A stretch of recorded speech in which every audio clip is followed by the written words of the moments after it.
He was the last kid anyone would expect to be a hero, small for his age, shy, and constantly bullied. But what happened that rainy Tuesday morning left an entire school in tears, a journalist speechless, and changed how a community viewed courage forever. Sometimes the smallest bodies hide the biggest hearts. Nobody saw it coming. Not the teachers who had labeled him the quiet one. Not the kids who had overlooked him for years. And certainly not the journalist who just happened to be visiting the school that day. But I was there. I saw everything.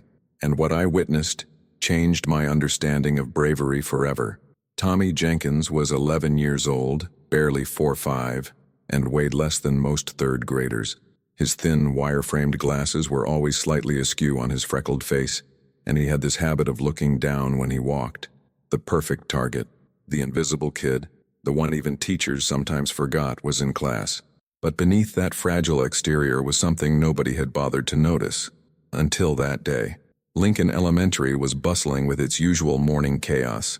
Kids running to lockers, teachers clutching coffee cups, the smell of cafeteria breakfast lingering in the hallways.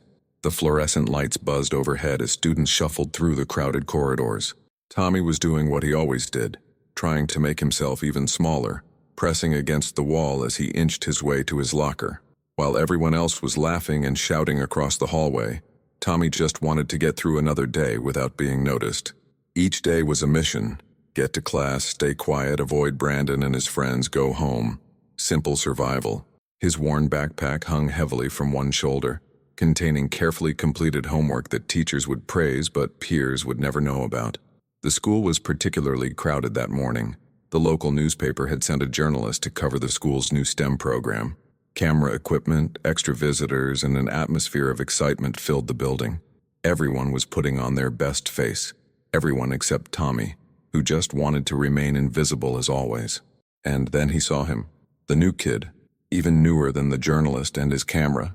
Dark hair, eyes wide with that unmistakable look of first-day terror. He was taller than Tommy but had the same hunched shoulders, the same way of trying to disappear while standing in plain sight. His clothes were clean but clearly worn, with patches on the elbows of his jacket. His name was Miguel, as I would later learn, and he had just moved from 3 states away. His father had taken a new job, and Miguel had left behind everything familiar to start over in a strange place. Tommy recognized that look immediately. The fear, the hope that no one would notice you, the silent prayer to just make it through the day, a kindred spirit. For the first time in months, Tommy looked up from the floor and made eye contact with someone voluntarily. Their eyes met for just a second before both looked away, a brief acknowledgement between 2 invisible boys. But that split-second connection was all it took for Brandon Miller to notice. Brandon, the 5th grade ruler of the school hallways, 6 inches taller than most kids his age, with a crew cut and expensive sneakers. His father was on the school board and made donations to the athletic department. Brandon moved through the school like he owned it, and in many ways, he did. Well, looks like the mouse made a friend, Brandon sneered, loud enough for nearby kids to hear. A few laughed nervously. Others pretended not to hear, the way people do when something uncomfortable is happening. The little wimp found another loser. The hallway didn't exactly go silent, but the background noise changed. That subtle shift that happens when people sense conflict, when they're deciding whether to watch or walk away. The journalist, a tall man with a press badge and a camera hanging around his neck, was standing near the principal, discussing something about the day's schedule. He hadn't noticed the brewing situation yet. Miguel, the new boy, froze. His eyes darted around, looking for escape routes, looking for a teacher, looking anywhere but at the large boy now walking toward him. His first day, and already he had been spotted by the wrong person. Tommy saw it all happening, like watching a movie he'd seen dozens of times before. He knew the script. Brandon would start with words, then maybe a shove against the lockers, possibly grab the new kid's backpack and play keep away. The teachers would intervene eventually, but not before the damage was done, not before the hierarchy was established, not before the new kid learned his place. I expected Tommy to disappear, to use the distraction to make himself even more invisible. It was the smart play, the survival play, but sometimes courage appears in the most unexpected places. Instead of shrinking away, Tommy took 3 steps forward, his thin shoulders squared, and for a moment, he looked taller than his 4'5" frame. "Leave him alone, Brandon." His voice wasn't loud, but it was clear, steady, a voice that had never been heard in that hallway before. The reaction was immediate. Kids turned. Brandon stopped mid-stride. Even the principal paused in her conversation with the journalist, sensing the shift in the hallway's energy. Brandon's laugh was dismissive. "What did you say, Shrimp?" "I said leave him alone." Tommy's hands were trembling, but his voice wasn't. "It's his first day, just let him be." The hallway had gone completely quiet now. The journalist had turned, camera forgotten at his side, watching the scene unfold with professional curiosity. Brandon stepped closer to Tommy. "Or what? What are you going to do about it, wimp?" I held my breath. We all did. This wasn't in the script. This wasn't how things were supposed to go. Tommy was supposed to be invisible. He was supposed to be safe in his invisibility. What happened next seemed to unfold in slow motion. Brandon reached out to shove Tommy backward.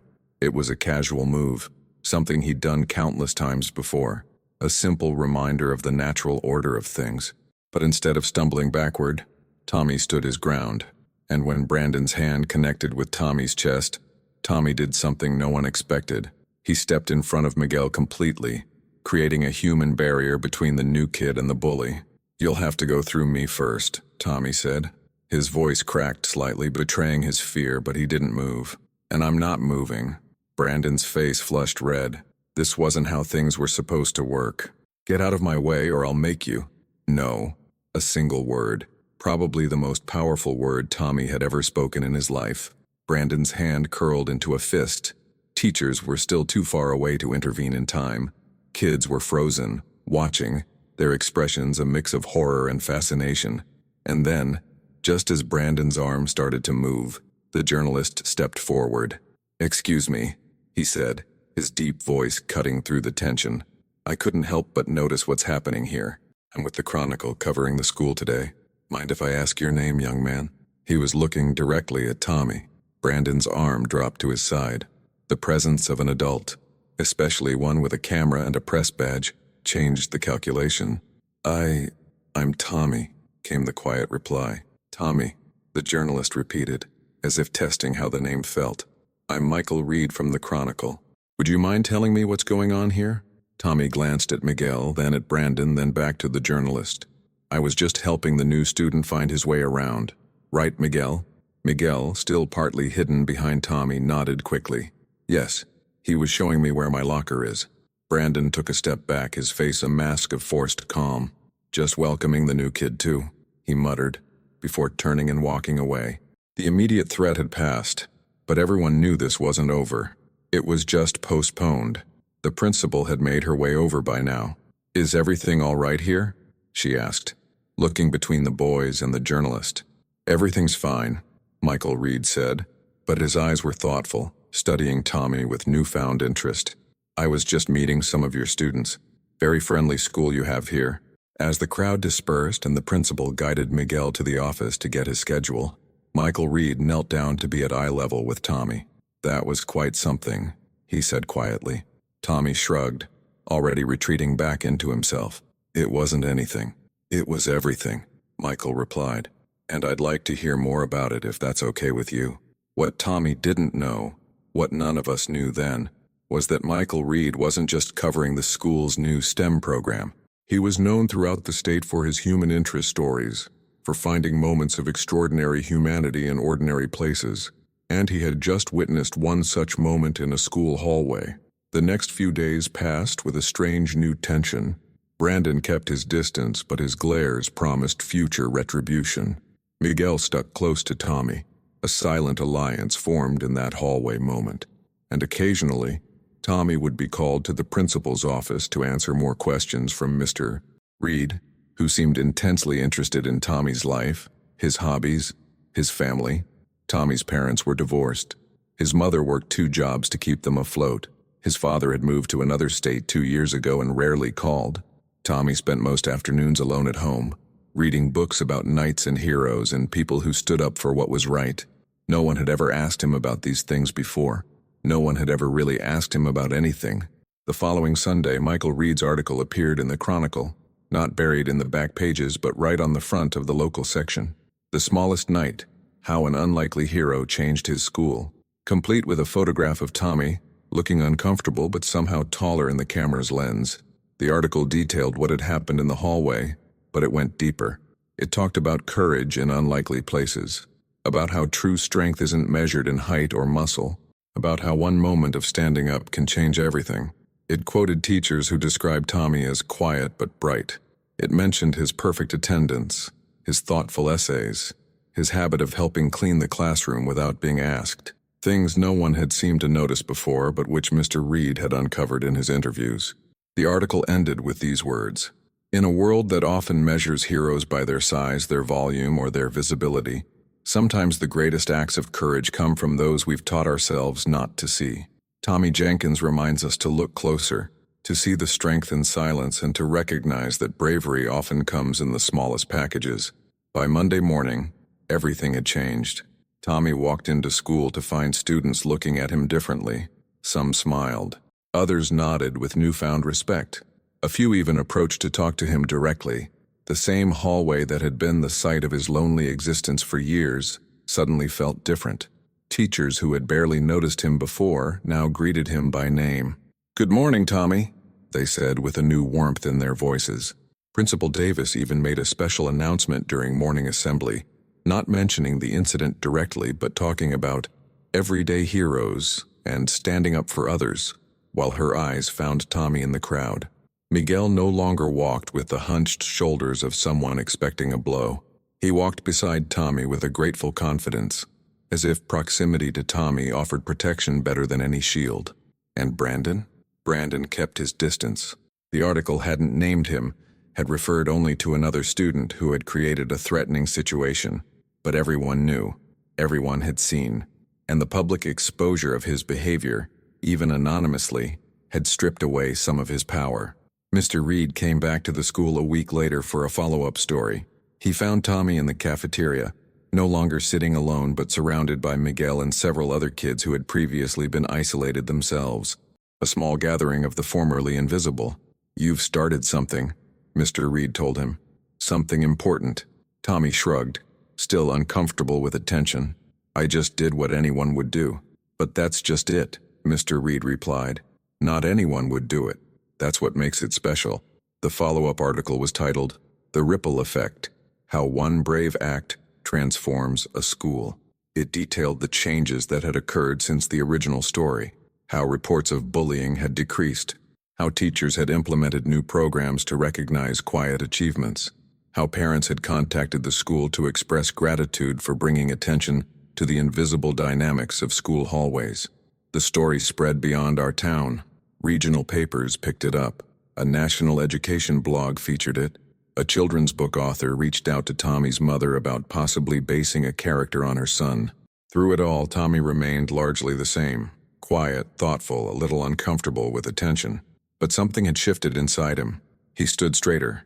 He made eye contact more often. He spoke up in class when he had something to say. And more importantly, he had become a beacon for other kids like him. The quiet ones. The overlooked ones.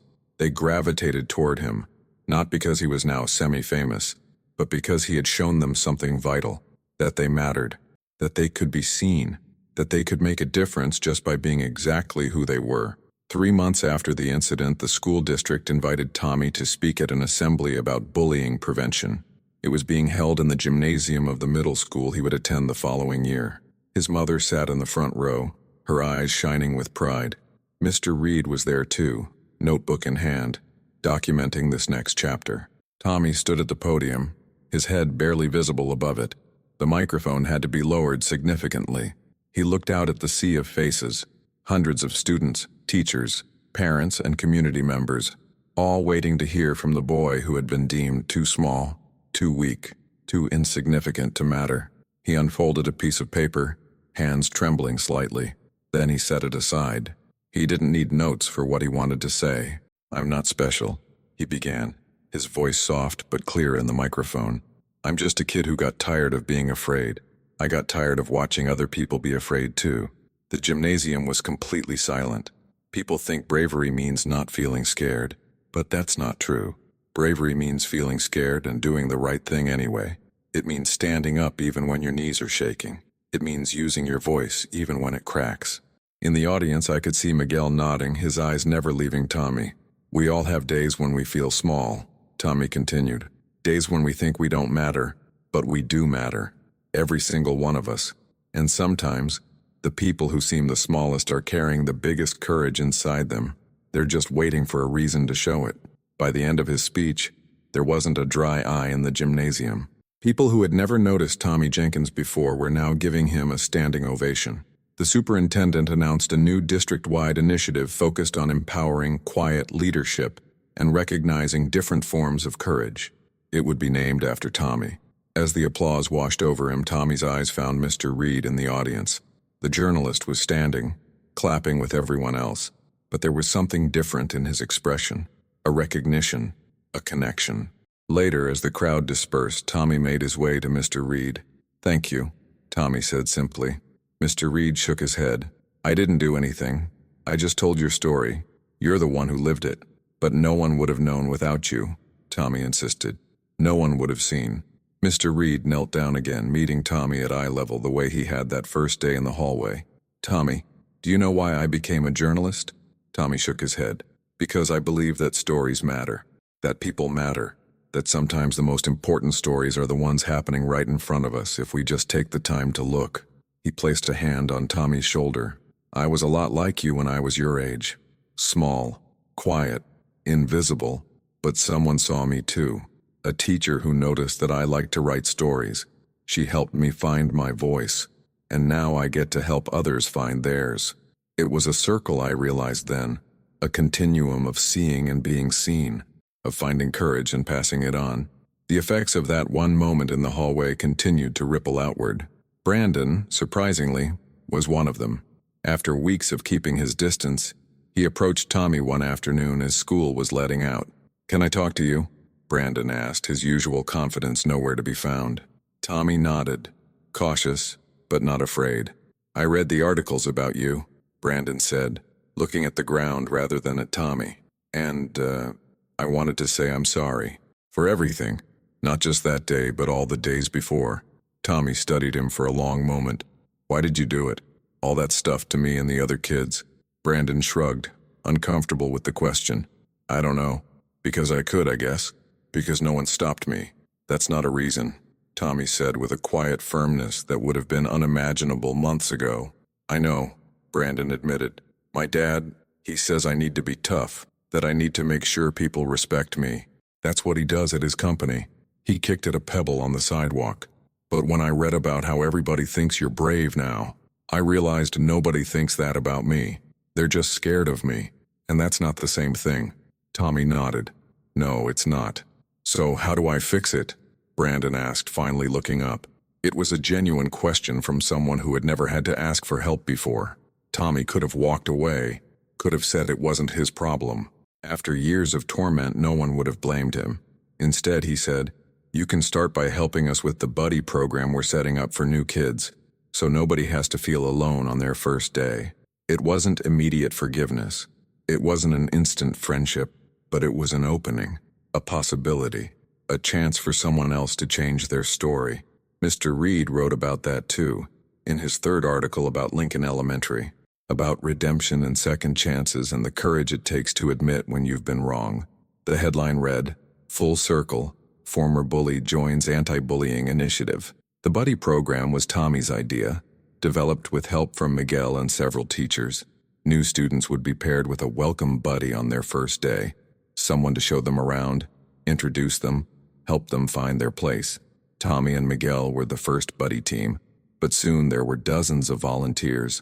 Even Brandon eventually became one of the most requested buddies, especially for kids who seemed particularly nervous or vulnerable.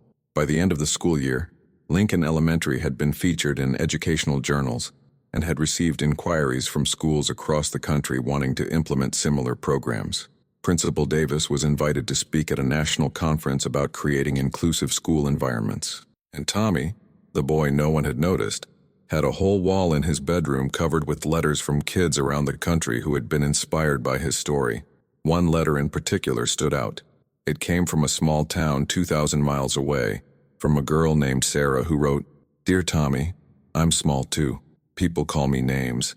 Yesterday I remembered your story and I stood up for a kid in my class when others were being mean to him. I was really scared, but I did it anyway. The teacher saw and talked to our whole class about being kind. Thank you for showing me that I don't have to be big to be brave. Tommy kept that letter under his pillow. On hard days, when the attention felt too much, or when he worried about middle school next year, he would read it again. A reminder that courage once found can be passed on. That being seen means having the power to help others be seen too. Mr. Reed and Tommy stayed in touch. The journalist became a mentor of sorts, encouraging Tommy's newfound interest in writing. You have stories to tell, he told Tommy. Important ones. 6 months after the hallway incident, Mr. Reed submitted the series of articles about Tommy and Lincoln Elementary for a regional journalism award. He won, but at the ceremony, he asked Tommy to come up and accept it with him. This isn't just my story, Mr. Reed said to the room full of journalists and editors. This is Tommy's story. And it's a reminder to all of us in this profession about why what we do matters. Sometimes the most important stories aren't about the powerful or the famous. Sometimes they're about an ordinary Tuesday morning in a school hallway where a small boy makes a big choice. As Tommy stood beside him, barely reaching Mr. Reed's elbow even on the raised platform, cameras flashed. Another moment captured, another chapter in a story neither of them had seen coming. On the last day of 5th grade, as Tommy was cleaning out his locker, Principal Davis approached him. I have something for you, she said, handing him a small box. Inside was a medal on a blue ribbon. Engraved on it were the words, "For extraordinary courage in ordinary moments." We're going to give one of these every year now, she explained, to remind everyone that heroism comes in all sizes. Tommy ran his fingers over the engraving, then looked up at Principal Davis. Thank you, but can I give this to someone else? She looked surprised. Who? Miguel, Tommy said simply. He was brave too that day. He was terrified, but he didn't run away. He stood with me. And sometimes just staying when you want to run is the bravest thing of all. Principal Davis studied him for a long moment, then nodded. I think that can be arranged. And we'll make another one for you. Tommy shook his head. I don't need a medal to remember. I have something better. He reached into his backpack and pulled out a folded newspaper clipping, the original article that had changed everything. I have this, and all the people who matter know what happened. As Tommy walked out of Lincoln Elementary for the last time as a student, he passed the spot in the hallway where it had all begun. It looked smaller now, less significant. Just a stretch of linoleum floor between rows of metal lockers. No plaque marked the spot. No sign indicated that anything important had happened there. But Tommy knew, and Miguel knew, and Brandon knew, and Mr. Reed knew. And sometimes, knowing your own story, really knowing it, is enough. That summer, before starting middle school, Tommy began keeping a journal. Not about the incident or the articles or the assembly, just about ordinary days. About the books he read and the thoughts he had and the people he met. About the times he felt brave and the times he didn't. About the person he was becoming. On the first page, he wrote a quote Mr. Reed had shared with him from a writer named George Eliot. The growing good of the world is partly dependent on unhistoric acts, and that things are not so ill with you and me as they might have been, is half owing to the number who lived faithfully a hidden life and rest in unvisited tombs. Beneath it, Tommy added his own words. Sometimes the smallest moments change everything, and sometimes the smallest people make the biggest difference. I know because I was one of them. And in that journal, in those words, a new story was beginning. Middle school was both easier and harder than elementary school. Easier because Tommy arrived with a reputation. Everyone had heard the story. Teachers knew his name before he even entered their classrooms. Students who had never met him already knew who he was. Harder because expectations had changed. People expected things from him now. They watched him, waiting to see what he would do next. The boy who had once been invisible was now hypervisible, and that came with its own kind of pressure. The first day was overwhelming. The building was bigger, the hallways more crowded. Students from other elementary schools who didn't know Tommy's story firsthand eyed him with curiosity. Is that him? They whispered as he passed. The kid from the newspaper? Miguel had ended up at a different middle school when his family moved to another part of town. Brandon was there, but they had different schedules and rarely crossed paths. Tommy found himself alone again, but in an entirely new way. He had just finished struggling with his locker combination when he heard a voice beside him. "You're Tommy Jenkins, right? The one who stood up to that bully last year?" Tommy turned to find a girl with dark braided hair and bright eyes studying him intently.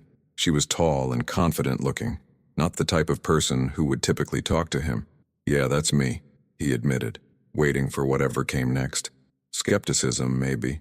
Or worse, expectation. Instead, she smiled. "Cool. I'm Layla. I'm new here. My family just moved from Chicago." She gestured to the locker next to his. "Looks like we're neighbors." "Nice to meet you," Tommy said, surprised by the simple, normal interaction. "So," Layla continued, expertly opening her locker on the first try, "that thing you did, standing up for that kid, that was pretty awesome."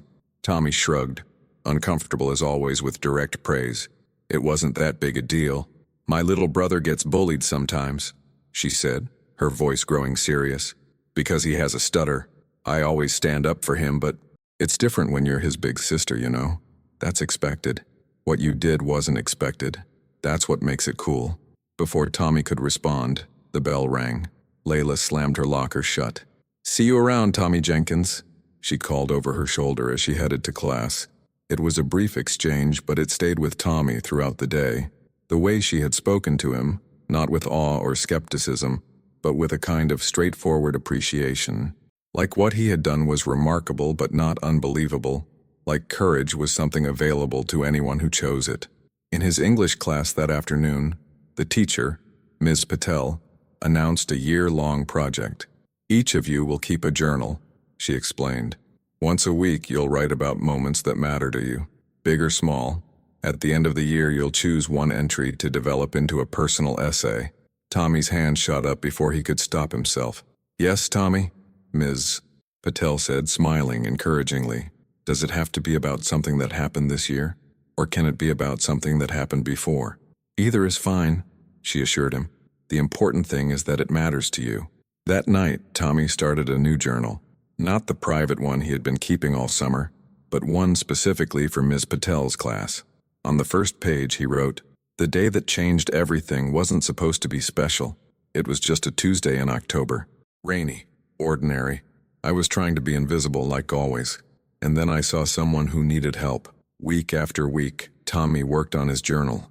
Sometimes he wrote about middle school, about Layla, who had become a friend of sorts, about joining the school newspaper inspired by Mr. Reed, about learning to navigate this new world where people knew his name before he knew theirs. But he always came back to that day in the hallway. Not the aftermath, not the articles or the assembly or the attention, just that single moment when something shifted inside him, when he chose to be seen. In April, Ms. Patel asked the class to exchange journals with a partner, to get feedback before developing their final essays. Tommy was paired with Layla. "You can read any entry except the one you're thinking of using for your final essay," Ms. Patel instructed. "That one can stay private until you're ready to share it." Tommy handed his journal to Layla and received hers in return.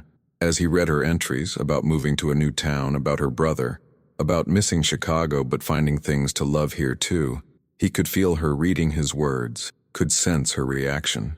When they returned the journals to each other, Layla had a strange expression on her face. "What?" Tommy asked, suddenly self-conscious. "You never talk about it," she said. "The whole hallway thing, the articles, any of it. I've known you all year and you've never once mentioned it." Tommy shrugged. "It's not, it happened, but it's not who I am." "But it is," Layla insisted. "At least it's part of who you are. Why don't you ever talk about it?" Tommy thought about it for a moment. "I guess because, when people talk about it, they talk about what happened after, the articles and all that stuff. But for me, the important part was just that one moment, making that choice. The rest of it, that wasn't about me. That was about what other people decided it meant." Layla nodded slowly. "I get that. But you know what's cool about your journal? You write about the moment, just the moment, not all the noise that came after." For his final essay, Tommy chose an entry he hadn't shown Layla. It wasn't about the hallway incident directly. It was about the letter from Sarah, the girl 2,000 miles away who had found her own courage after reading about his. The essay was titled Ripples, and it began, "Courage isn't something you use up. It's something you pass on. Like a torch that lights other torches, making the darkness smaller with each new flame. Ms. Patel gave him an A, but more importantly, she asked his permission to send it to Mr. Reed, who was now working on a book about ordinary courage in everyday life. Tommy said yes, and so another ripple spread outward. By the end of 6th grade, Tommy Jenkins was no longer defined solely by what had happened in that elementary school hallway. He was known for other things too, for his thoughtful contributions in class discussions, for his work on the school newspaper, for the quiet way he still stood up when he saw something wrong happening. But the hallway moment remained a touchstone, a reference point, the day when Tommy Jenkins, age 11, chose to be seen. On the last day of 6th grade, as Tommy was gathering his things from his locker, Layla appeared beside him. "Got plans for the summer?" she asked. Tommy nodded. "Mr. Reed, you know, the journalist. He's teaching a writing workshop at the community center. I signed up for it." "Cool," Layla said. "My mom enrolled me and my brother in this anti-bullying camp thing because of his stutter. I think it might be lame, but..." She hesitated. "Would you maybe want to come too? They're looking for peer mentors, kids who can talk about their experiences." Tommy's first instinct was to say no, to retreat from more attention, more expectations, more being seen as the kid from the article. But then he thought about Sarah's letter, about ripples, about torches lighting other torches. "Yeah," he said finally. "I think I'd like that." Layla smiled. "Awesome. I'll text you the details." As they walked out of school together, Layla asked, "Do you ever wonder what would have happened if you hadn't stood up that day? If you just stayed invisible?" Tommy had wondered that. Many times. In the middle of the night when he couldn't sleep. In crowded rooms when people were looking at him, expecting something from him. "I think about Miguel," he answered honestly. About what his first day would have been like. About whether he would have found friends or just been alone all year. About whether he would have started thinking he deserved to be treated that way. "But not about yourself?" Layla pressed. "About what you would have missed?" Tommy considered this. "I guess I would have stayed the same. Quiet. Invisible. Safe in being overlooked." He shrugged. "Sometimes I miss that. Being invisible. Being able to choose when to be seen." Layla nodded thoughtfully. "I can understand that. But for what it's worth, I'm glad you chose to be seen that day. Otherwise, I might never have talked to you." It was a small thing to say. A casual friendship moment between two 6th graders on the last day of school. But it struck Tommy as important somehow. Another ripple. Another reminder that choices have consequences that extend far beyond the moment of choosing. That summer, Tommy attended both Mr. Reed's writing workshop and the anti-bullying camp with Layla. He spoke to groups of kids about what had happened in the hallway, but more importantly about what had happened inside him at that moment. About the choice to stand up even when you're afraid. About how courage isn't the absence of fear, but the decision that something else matters more. And kids listened. Not because he was famous or special, but because he was real. Because they could look at him and see someone like themselves. Someone small. Someone ordinary. Someone who had found extraordinary courage in an ordinary moment. At the end of the summer, Mr. Reed's book was published. Ordinary Courage, Finding Bravery in Everyday Moments. Tommy's story was the first chapter, but the book contained dozens of other stories too. A firefighter who overcame a fear of heights to save a child. A woman who stood up to workplace harassment despite risking her job. A teenager who came out to his conservative family. At the book launch, Mr. Reed asked Tommy to say a few words. Standing at the podium, Tommy looked out at the crowd. Smaller than the assembly at the middle school, but somehow more intimidating. Adults with expectant faces. Strangers waiting to hear wisdom from a now 12-year-old boy. Tommy took a deep breath and unfolded the paper where he'd written his remarks. But just like at the assembly, he set it aside. The words he needed weren't on the page. "People often ask me if I was scared that day in the hallway," he began. "The answer is yes. I was terrified. My heart was pounding so hard I could hear it. My hands were shaking. I thought I might throw up." The audience was silent, listening intently. But here's the thing about fear. It doesn't mean you're weak. It just means you understand what's at risk. And sometimes, understanding what's at risk is exactly what helps you find your courage. Tommy paused, gathering his thoughts. "I'm not special. I'm not particularly brave. I'm just a kid who made a choice. And I think that's what courage is, really. Not something that some people have and others don't. not a superpower, just a choice that any of us can make, in any moment, to stand up for what's right even when it's scary. Tommy looked out at the audience, finding Mr. Reed's encouraging face in the crowd. What happened after? The articles, the assembly, all of that? That wasn't why I did it. I did it because there was someone who needed help, and I knew what that felt like. To need help. To feel alone. His voice grew stronger as he continued. The most important thing I've learned is that courage is contagious.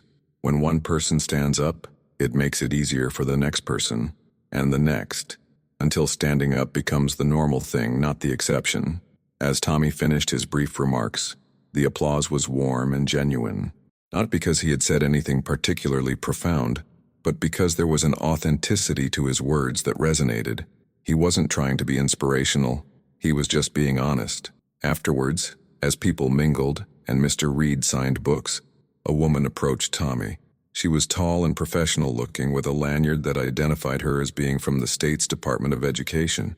"Tommy Jenkins?" she asked, extending her hand. "I'm Dr. Eleanor Wright. I oversee student engagement initiatives for the state." Tommy shook her hand, feeling suddenly small again. "Nice to meet you. I've been following your story since Michael's first article," she said, "and I'm interested in expanding the buddy program you started at Lincoln Elementary, making it a statewide initiative for all new students." Tommy's eyes widened. "Really?" Dr. Wright nodded.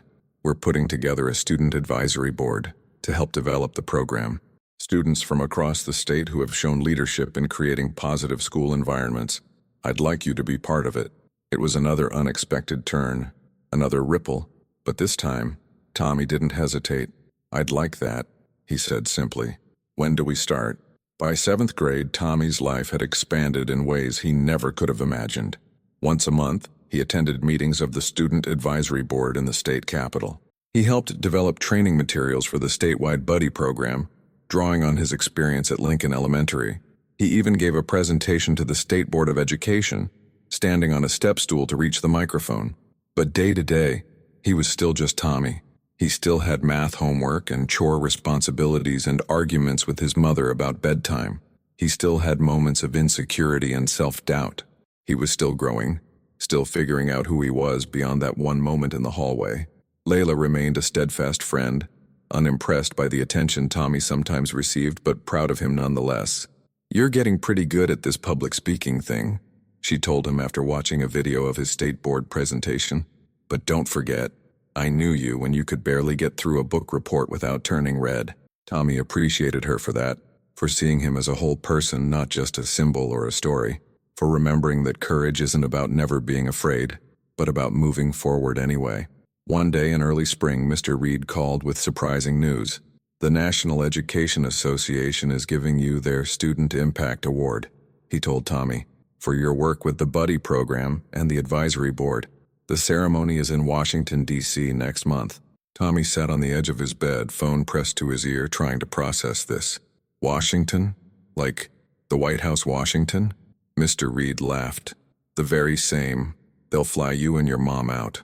All expenses paid." "But I haven't really done anything," Tommy protested. "I mean, Dr. Wright and her team are the ones who made the program happen statewide."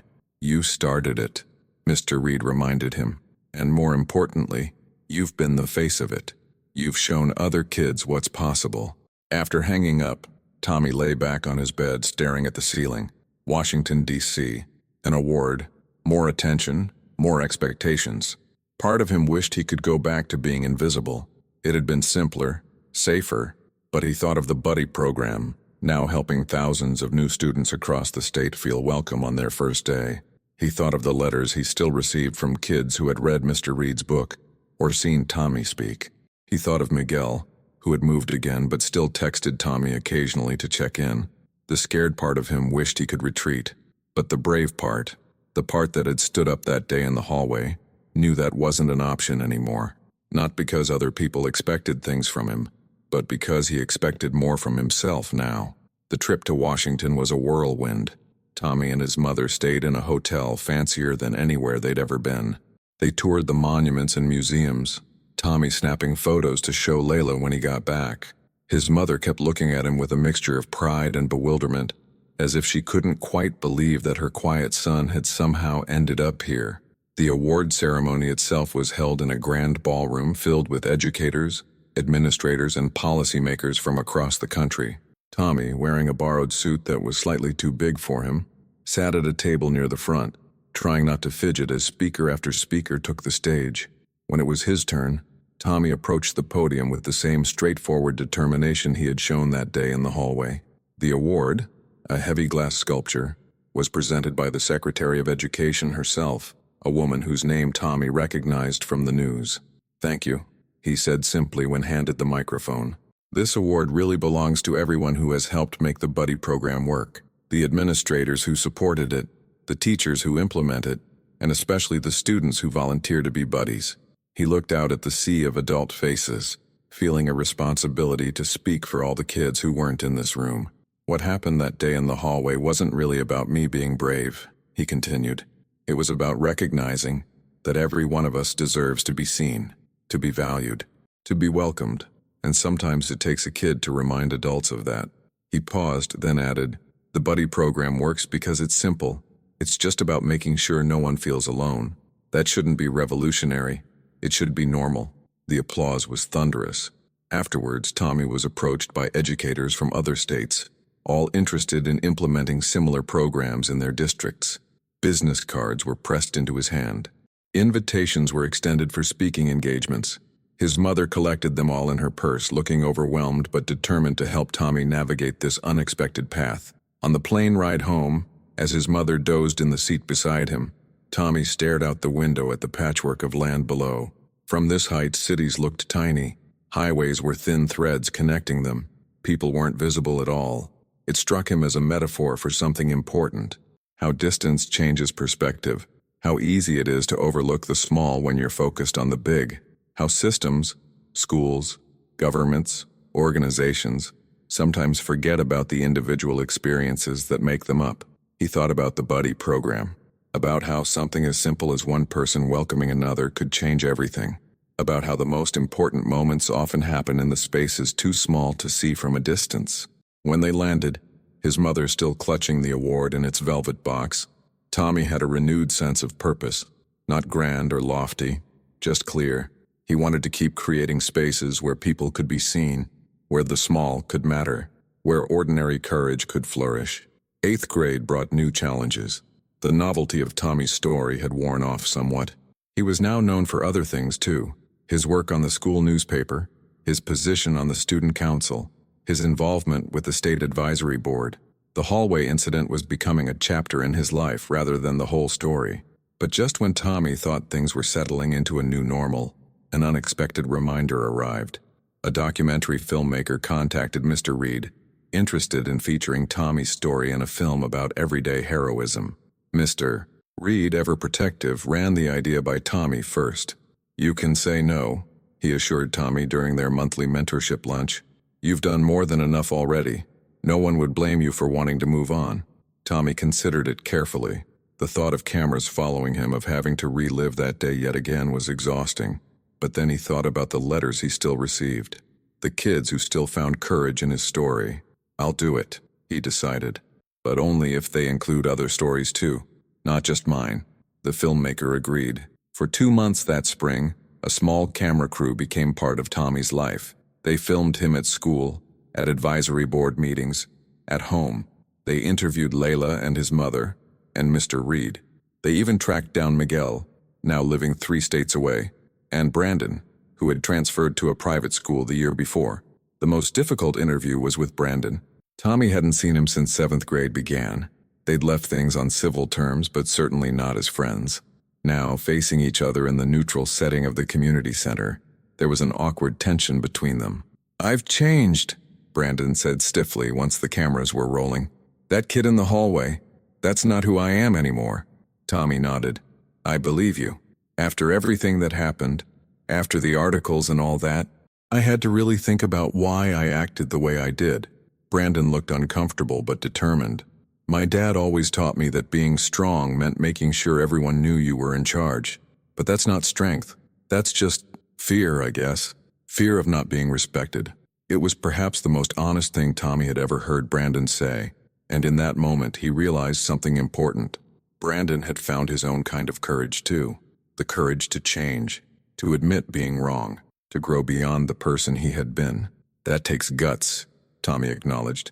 To change like that. Brandon shrugged, embarrassed. Not as much as standing up to a bully in front of everyone. Different kind of courage, Tommy replied. But still courage.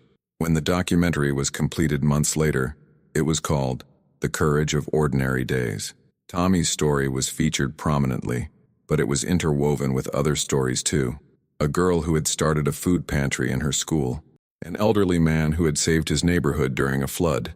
A teacher who had created a groundbreaking program for students with disabilities. The film premiered at a small independent theater in their town. Tommy sat between his mother and Mr. Reed, Layla right behind them with her family. As his story unfolded on screen, intercut with present-day footage and interviews, Tommy experienced a strange sense of distance from it, like watching someone else's life, someone younger, someone smaller. But the most powerful moment came near the end. The filmmaker had asked each subject the same question. What would you say to someone who doesn't believe they have courage? On screen, Tommy's face filled the frame. He looked thoughtful for a moment before answering. I'd say that courage isn't something special that only some people have. It's like a muscle. We all have it. We just need to exercise it. And the more you use it, the stronger it gets. He paused, then added, and I tell them that the world needs their courage. Not just the big, dramatic kind, but the everyday kind. The kind that says hello to someone who's alone. The kind that speaks up when something isn't right. The kind that chooses kindness when it would be easier not to. In the darkened theater, Tommy felt his mother's hand slip into his. Felt her squeeze his fingers gently. A wordless affirmation.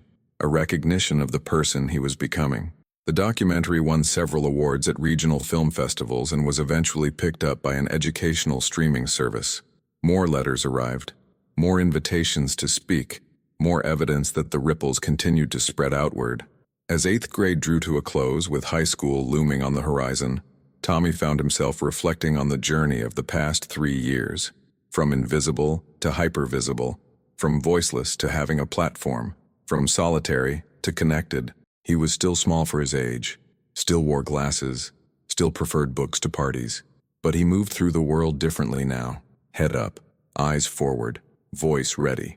The last day of middle school, as Tommy cleared out his locker, Layla appeared beside him just as she had at the end of every school year since 6th grade. So, she said, leaning against the adjacent locker, high school next year. You nervous? Tommy considered the question seriously. A little, but not like before.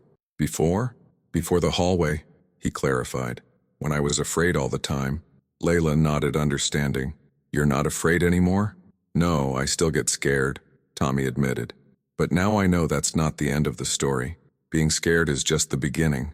As they walked out of the middle school for the last time, Layla asked, do you ever think about how different things would be if Michael Reed hadn't been at your school that day? If he hadn't seen what happened and written about it? Tommy had thought about this often. How much of his current life was due to that coincidence, that twist of fate that put a journalist in the right place at the right time. I think about it, he acknowledged. But you know what? Even if Mr. Reed hadn't been there, even if no one else had seen or cared, I'd still know what happened. I'd still know that I found courage when I needed it. And maybe that's enough. Layla smiled. That's very philosophical of you, Tommy Jenkins. He shrugged, a little embarrassed. I've had a lot of time to think about it. As they reached the edge of the school grounds, they paused, looking back at the building that had been the setting for so much of their story. Do you still think about it? Layla asked softly. That day in the hallway? Tommy nodded. Not every day anymore, but yes. And if you could go back, knowing everything that would happen after, would you do it again? Stand up like that? It was a question Tommy had asked himself many times. Whether the attention, the expectations, the responsibility had been worth it. Whether he would choose again to be seen. In a heartbeat, he said without hesitation. Not because of the articles or the awards or any of that, but because Miguel needed someone to stand with him. And I needed to know that I could be that someone. High school brought new beginnings, new challenges, new opportunities to choose courage over fear. Tommy joined the school newspaper, inspired by Mr. Reed's example. He continued his work with the state advisory board. He helped implement a buddy program for incoming freshmen. The hallway incident became less defining as time passed. As Tommy built a fuller identity, as he found new ways to stand up, speak out, make a difference. But on quiet nights, when he wrote in his journal or read a letter from someone whose life had been touched by his story, Tommy still returned to that rainy Tuesday morning, to that moment of decision, to the small boy who had made himself visible when it would have been safer to hide. And he remembered what Mr. Reed had told him once during one of their mentorship lunches. The most powerful stories aren't about extraordinary people doing extraordinary things. They're about ordinary people finding extraordinary courage in ordinary moments. Tommy Jenkins had been ordinary, would always be ordinary in many ways. But he had found something extraordinary within himself that day in the hallway. Something that changed him. Something that changed others. And in the end, isn't that the most extraordinary thing of all? That a single moment of courage can ripple outward, touching lives we never imagined reaching, creating change we never dreamed possible. All from one ordinary moment, one ordinary choice, one ordinary boy who decided just once to be seen. In my years as a storyteller, I've witnessed countless acts of bravery. I've interviewed heroes who have rushed into burning buildings, soldiers who have risked their lives on the battlefield, activists who have stood against overwhelming odds. But sometimes the most profound courage happens in the quietest moments, in the most unexpected places, through the most unlikely people. I know this because I was there that rainy Tuesday morning. I saw it with my own eyes. I was the journalist who happened to be visiting Lincoln Elementary to cover their new STEM program. I was Michael Reed. When I wrote that first article about Tommy Jenkins, I had no idea what would follow. The response from readers, the changes in the school, the ripples that would spread outward, touching lives far beyond our small community. I was just doing what journalists do, telling a story that I believed mattered. But Tommy's story mattered more than most. It mattered because it reminded us of something essential that we too often forget, that courage isn't reserved for the strong, the powerful, the prominent. It's available to all of us, in every moment, if we choose it. In the years since that day in the hallway, I've watched Tommy grow from a frightened boy into a thoughtful young man with a clear sense of purpose. I've seen him navigate attention and expectation with a grace that many adults never master. I've witnessed him transform a single act of courage into a lifetime commitment to creating spaces where others can be seen and valued. And I've learned from him about the power of small moments, about the courage it takes to be visible when invisibility feels safer, about how one person standing up can change everything. Tommy Jenkins will graduate high school next year. He's applying to colleges with strong journalism programs, inspired, he tells me, by seeing how stories can change lives. He plans to focus on covering overlooked courage, his term for the kind of everyday bravery that rarely makes headlines, but holds communities together. The buddy program he helped create now exists in schools across the country, ensuring that no student has to face their first day alone. The documentary featuring his story is used in teacher training programs nationwide. The ripples continue to spread. But when I asked Tommy recently what he's most proud of, he didn't mention any of these accomplishments. Instead, he told me about a letter he'd received from a middle school student in another state. She said she has trouble speaking up in class because she's shy, Tommy explained. But after hearing my story, she raised her hand for the first time and answered a question. She said it was terrifying but also exhilarating. And the next time it was a little less scary. Tommy smiled, a glimpse of that same quiet boy I'd met years ago still visible in his expression. That's what matters most to me, not the big stuff. Just knowing that someone found their voice because I found mine. And isn't that the true measure of courage? Not just that we find it within ourselves, but that we help others find it within themselves too. That we create a world where standing up becomes contagious, where being seen becomes normal, where ordinary courage transforms ordinary days. Tommy Jenkins taught me that. And now, through this story, perhaps he's taught you too. Because the truth is, we all have hallway moments. Moments when we must choose between what is easy and what is right, between staying small and standing tall, between remaining invisible and allowing ourselves to be seen. In those moments, remember Tommy Jenkins. Remember that courage isn't about size or strength or status. It's about choice. A choice that any of us can make on any ordinary day in any ordinary hallway. A choice that might just change everything. I originally came to Lincoln Elementary to write about their new STEM program.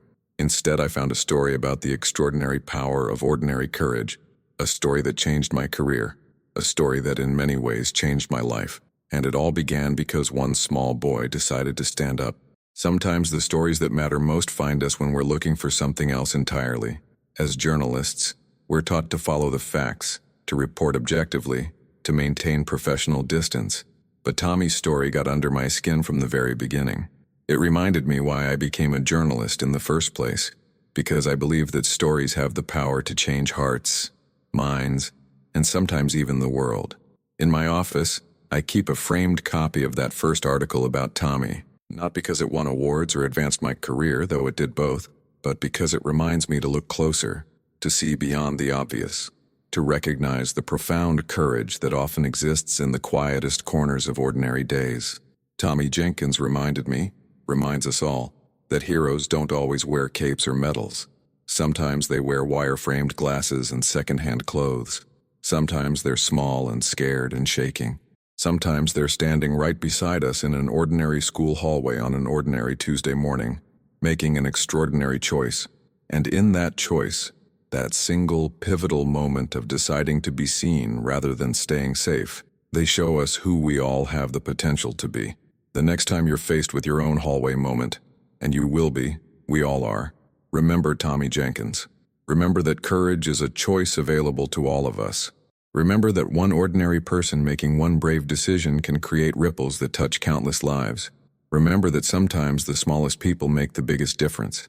And then make your choice. Stand up. Speak out. Be seen. You never know who might be watching.